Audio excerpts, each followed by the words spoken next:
Over the last 7 years, hundreds of Indians have been attacked, many killed. This violence has affected some Hindus and other minorities, but the majority of the victims are Muslims. All these incidents plotted on the map have one thing in common. They're all directly tied to cows.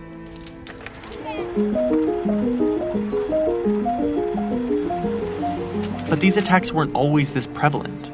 In 2012, there was just one such attack in all of India. The next year, just 2. But then in 2014, something changed. Look at the rise every year since. Cows are generally revered by Hindus, many of whom abstain from eating beef. But many Indians practice religions that don't share that same belief. While transporting and trading cows isn't always illegal in the country, slaughtering cows is banned in most of India's states. It is a common fashion in modern times to approach any contentious issue from the point of view of rights, and so even in the case of cow slaughter or beef ban. A lot of people will make an argument about the right to eat what one desires and how beef is a cheap source of protein for the poor. Some others will bring in the religious angle to the table and state how banning beef is taking away the rights of certain minority communities, and therefore it is a ploy to earn votes from the majority Hindu community. Cows are considered sacred in Hinduism, India's majority religion. Thus, the trade and consumption of beef has become a very contentious issue ever since the BJP came into power back in 2014. Despite India's official status as a secular country, it is worth bearing in mind that the ruling party operates ideologically and under the aegis of the RSS, a Hindu fundamentalist body that has repeatedly pushed to prohibit the slaughter of cattle across the country. The same argument about respecting sentiment is used in multiple ways. When a ban goes against the minority, they must respect the sentiments of the majority and submit to them. But when the majority is aggrieved by a ban, the sentiment of the minority cannot be allowed to dictate policy. Either way, it seems like the majority cannot be offended. Ways of life that benefit the Hindus have been enshrined in many parts of India, be it in food, culture, or worship, without a care for the freedom or rights of many. In 2014, India's Hindu nationalist party, called Bharatiya Janata Party, or BJP, won the national elections. And that made the leader of the party, Narendra Modi, the Prime Minister of India. His political platform has long been this idea of Hindu nationalism, and a big focus of his speeches has been the protection of cows.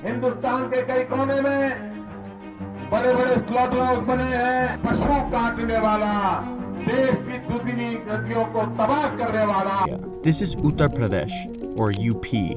With over 200 million people, this is India's most populous state, and in 2017, the Modi government appointed this man to be the leader of the state, Yogi Adityanath. Earlier this year at an election rally, Yogi referred to Muslims as, quote, a green virus. In fact, it was at one of his political rallies where one of Aghlaq's accused murderers was invited to sit on the front row. In power, cow vigilantes were quickly emboldened. In fact, soon after he was appointed, 3 meat shops were set on fire by a mob. That year, cow-related violence spiked in UP. For India's majority Hindu population, the cow is a sacred animal, and the slaughter of the cow is against the law across many states in the country. For religious minorities, often Muslims, they have been able to trade and farm in cows for free for many years, but recent crackdown by right-wing politicians has reduced this and made it a lot more difficult for Muslims to do the same with a sense of security and safety when it comes to cows in our country, and this in turn emboldened for Hindu extremists. With the growing Hindu majoritarianism prevailing in India under the current leadership, certain fundamentals of democracy are under threat. Any protest or uprising is squashed easily without any concern. To allow whimsical decisions of the majority override our basic moral rights as citizens of this country is our biggest failure. We therefore seek to balance an individual's right with the supposed larger interest of the society. There are 427 languages spoken in India. That's approximately 7% of the world's total number of languages. We are fourth on that list. There are 22 official languages spoken in India. Now, these languages are a result of the cultural exchange that have taken place in India over a long period. Starting with Alexander the Great in 326 BC to the Mughals, the Turks, the other rulers who have invaded India. Now, it is this very diversity that makes India, India. Now, again, it is this very diversity that is under threat. The Union Home Minister Amit Shah recently stated that India is in dire need of a national language, Hindi. His facts behind the statement is that over 54% of India speaks Hindi. Now, according to the 2001 census, that is not right. It says that out of 121 crore people in the census, around 51 crore people of India speak Hindi. When questioned about this motive, Amit Shah replied by saying that by making Hindi a national language, it would moreover help India rather than cause any other distress. He said that this would become a unifying factor. Now, this is not entirely to be. What the 2001 census showed is that the number of people speaking Hindi in India is far lesser than what the BJP claim it to be. The fact is that Hindi is the mother tongue of less than 44% Indians and less than 25% of people living in India. The BJP states that the entire reason they want to implement this is that a Tamil is 50% more likely to speak Hindi than anyone else. But the question we have is, why does this even matter? India is a democracy and nothing should be imposed or coerced on people. People should find a reason and logic in what they are following. Whims and fancies of leaders, the background they come from, should not influence any decision made in this country. So decisions like influencing a national language in India, well, we need to think twice about it.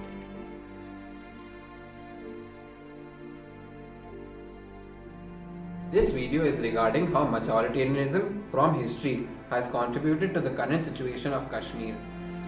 After the partition, during the political integration of all the states, 3 states, namely Hyderabad, Junagadh and Kashmir, had to decide whether they wanted to accede to India or they wanted to form an independent nation. Hyderabad and Junagadh had a Hindu majority population with a Muslim ruler, whereas Kashmir had a Muslim majority population with a Hindu ruler. Hyderabad and Junagadh decided to accede to India, whereas this did not happen with Kashmir. Kashmir was also under the direct threat of attack from Pakistan. This is when Raja Hari Singh approached India for protection. India then offered to help protection only under the condition that Kashmir would join India. Raja Hari Singh then said that a plebiscite was going to be held whenever this decision would take place. In order to understand what's happening in Kashmir, you have to understand the history of the long disputed territory. 72 years ago, the Indian subcontinent, which was previously under British rule, split into 2 separate independent states. Pakistan, which has a Muslim majority, and India, which has a Hindu majority. Jammu and Kashmir, which is on the border of India and Pakistan, initially chose to remain independent, but the Hindu prince who ruled the region later acceded to India.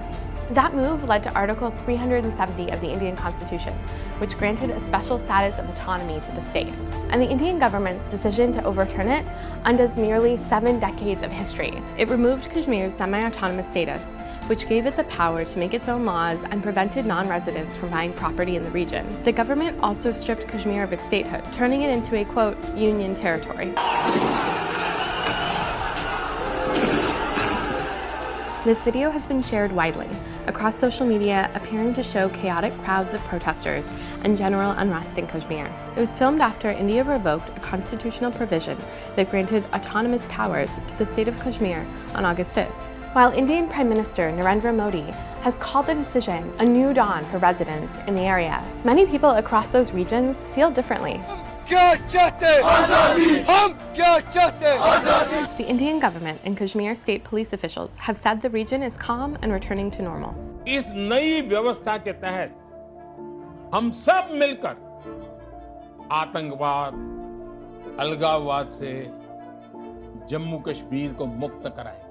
The valley has remained largely peaceful over the last 1 week. But video and eyewitness accounts suggest a different story. Both Pakistan and India still claim control of the region. In anticipation of the backlash to the decision, the Indian government shut down all forms of communication in Kashmir, including the internet, cable TV, and landlines. Thousands of security forces patrol the streets at checkpoints, public meetings of more than 4 people are banned, and schools and colleges remain closed. Many high-profile political leaders in Kashmir continue to be held under detention.